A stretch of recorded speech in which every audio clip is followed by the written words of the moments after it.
नमस्कार दोस्तों। तो आज मैं आपके साथ कुछ बातें करने आई हूँ। तो आज हम जानेंगे अक्षय तृतीया के विषय में कि अक्षय तृतीया क्या है, कब पड़ती है, उसमें क्या करना चाहिए और उसमें क्या नहीं करना चाहिए। तो अक्षय तृतीया सबसे पहले जान लेते हैं उसके विषय में थोड़ा बहुत कि अक्षय तृतीया कब हो रही है। तो वो वैशाख की शुक्ल पक्ष की तृतीया तिथि को पड़ रही है। उसकी अधिष्ठात्री देवी है माँ महागौरी। तो हमें कोई भी कार्य करना है तो माँ महागौरी को साक्षी मानकर हमें वो कार्य करना है, ठीक है। और हमें जो भी हम कर्म करते हैं, मतलब दान करते हैं और दक्षिणा देते हैं, तो वो सब है अक्षय तृतीया के दिवस अगर हम करते हैं तो वो 100 गुना बढ़ जाता है उसका। तो 100 गुना बढ़कर हमें उसका जो कर्म हमने जो किया है उसका फल हमें मिलता है। तो उस दिन हमें सबसे पहले तो भगवान का ध्यान करना है। हमें मतलब स्नान आदि कार्य को समाप्त करने के पश्चात भगवान का ध्यान धरना है, भगवान की पूजा करनी है, भगवान विष्णु की और महालक्ष्मी की पूजा करनी है, माँ महागौरी की पूजा करनी है। उसके पश्चात आप अपने इष्ट देव की भी पूजा करें तो सर्वश्रेष्ठ रहेगा। अपने गुरुजनों को, अपने माता पिता के चरण स्पर्श करने हैं, उनका भी पूजन करना है, जिससे अक्षय तृतीया के दिवस यदि वो हमें आशीर्वाद देंगे तो हमें वो आशीर्वाद है वो 100 गुना बढ़कर हमारे पास आएगा। तो हमें ये बात सबसे पहले तो ध्यान में रख लेनी है, ठीक है। तो अब हम जानते हैं कि अक्षय तृतीया के दिवस क्या करना चाहिए।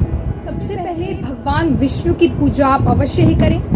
उसके पश्चात नूतन गृह प्रवेश हो या फिर दुकान नई शुरू करने वाले हो या फिर नया घर बनवाने वाले हो तो वो भी आप अवश्य ही इस दिवस से मतलब करें। इस दिन नए आभूषण खरीदना, नया व्यापार का आरंभ करना, विवाह और मांगलिक कार्यों का करना भी अतिशय शुभ माना जाता है। इस दिवस पर भगवान परशुराम का जन्म दिवस भी है, अतः इस दिन भगवान परशुराम की पूरे मन से पूजा करें।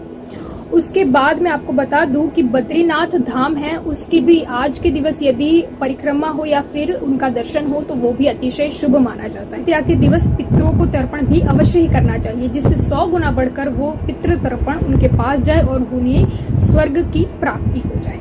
विष्णु को कोई भी पीली मिठाई अर्पित करे और उसके साथ तुलसी पत्र अवश्य ही रखिएगा।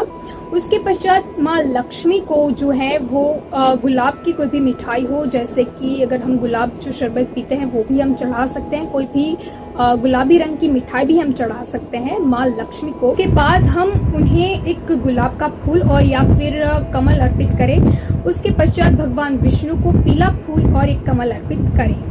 तो अब हम जानते हैं कि इस दिन क्या नहीं करना चाहिए। तो सबसे पहले हमें झगड़ा नहीं करना चाहिए, मारामारी नहीं करनी चाहिए, लूट फाट नहीं मचानी चाहिए। उसके बाद हमें मदिरा पान नहीं करना चाहिए, मांस का सेवन नहीं करना चाहिए, किसी भी स्त्री का अपमान नहीं करना चाहिए, किसी भी जीव मात्र का किसी का भी अपमान मत ही करे तो अच्छा होगा।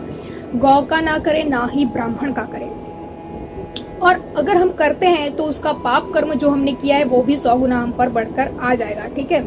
इसलिए हमें नहीं ही करना चाहिए, क्योंकि अगर हम करेंगे तो हम अर्श से फर्श तक आ जाए, उसका कारण ये बन सकता है क्योंकि ये दिन जो है वो महालक्ष्मी का है। महालक्ष्मी एकदम ही सौम्य स्वरूपा है, उनको शांति अतिशय प्रिय है। और अगर हम इस दिन शांति नहीं रखेंगे तो फिर वो हमसे रुष्ट हो जाएंगी और हमें जो है वो हम पूरा जीवन धन विहीन रह सकते हैं, सुख विहीन रह सकते हैं। तो ये सब बातें हमें बहुत ही ध्यान रखनी है अक्षय तृतीया के दिवस। बाद मैंने जब अभी कहा कि मांगलिक जो भी सारे कार्य हैं, जो मंगलमय कार्य हैं, वो सब हम कर सकते हैं, पर हाँ हमें उस दिन नई जनेऊ धारण नहीं करनी है। जैसे कि कोई भी बच्चा है अगर उसे जनेऊ धारण करनी बाकी है, प्रथम बारी कर रहा है, तो वो भी उस दिन नहीं होना चाहिए, वो अशुभ माना जाता है। तो हमें ये अभी मैंने आपको बताया कि क्या करना चाहिए और क्या नहीं करना चाहिए। तो आज के लिए बस इतना ही। नमस्कार।